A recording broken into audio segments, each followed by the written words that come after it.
Assalamu alaikum wa rahmatullahi wa barakatuh. J'espère que vous allez bien. Je sais ce qui vous manque. Je suis là, j'entends, j'écoute et je vois. Souvenez-vous que Dieu nous a tout simplement donné le rôle d'être des rappeleurs. Pas magiciens, encore moins des mini-seigneurs, à qui l'on doit obéir ou pour qui l'on pose les actions. Faites votre dawa, soyez même ponctuel, régulier, assidu, c'est votre devoir. Mais gardez à l'esprit que cela ne change rien au fait que le salut soit personnel. Croyez-moi, ils ne sont pas insouciants face à vos rappels. Ils entendent, ils savent, ils essaient, mais n'ont tout simplement pas réussi là où vous avez réussi. Et parfois, ils réussissent là où vous échouez encore.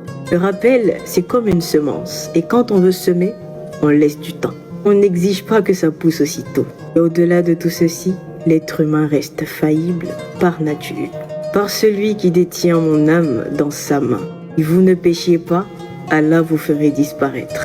Et il ferait venir des gens qui pécheraient. Puis demanderaient pardon. Et il leur pardonnerait. Ainsi dit, ce que Dieu aime, ce ne sont pas des gens parfaits. C'est quasiment impossible.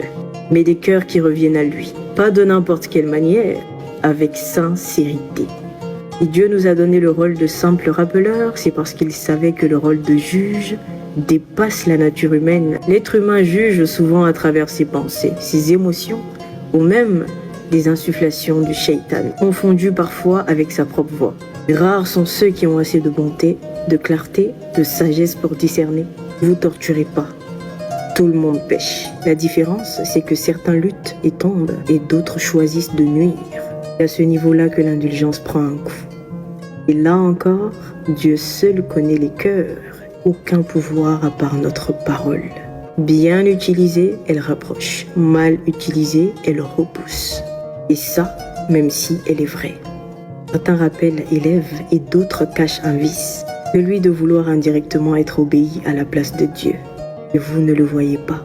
Aveuglé par l'ego et le manque de sagesse. Un voile couvre vos propres yeux. L'urgence du changement que vous exigez chez les autres commence par vous. Car on ne peut pas guérir le monde sans d'abord soigner son propre cœur. La dawa, ce n'est pas une main pointée sur les âmes, c'est une lumière qu'on allume, puis qu'on laisse faire son œuvre. C'est pour ça qu'on dit qu'Allah éclaire qu'il veut. Patience et douceur. Laissez aux âmes le temps de changer.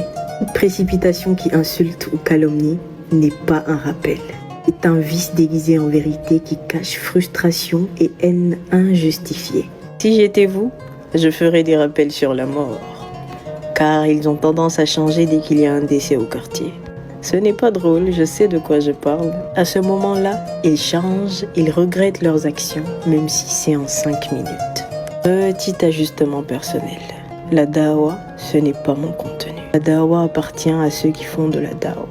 Je me souviens vous avoir tout simplement demandé d'accomplir votre salade. N'est-ce pas? Pourquoi vous ne priez pas même? Imani Baselikoma qui est famaye. Sayamanana domina ibe aladon. Imani Baselikoma qui est gélié. Sayamanana domina ibe alaye. Eh bien la famille, vous pouvez me dire dans les commentaires ce qui vous empêche de prier. Vous pouvez avoir des baisses de foi, rassurez-vous, ça arrive à tout le monde. Mais il faut remonter la pente. Lisez des rappels, écoutez le Coran, faites les zikrs. Barakallahu fik, Allah viendra en votre secours. Qu'Allah nous éloigne du shaitan et nous rapproche davantage de lui. Très bien. Assalamu alaikum wa rahmatullah. Je reviendrai, Inch'Allah. Quand le rappel rabaisse, quand la dawa méprise,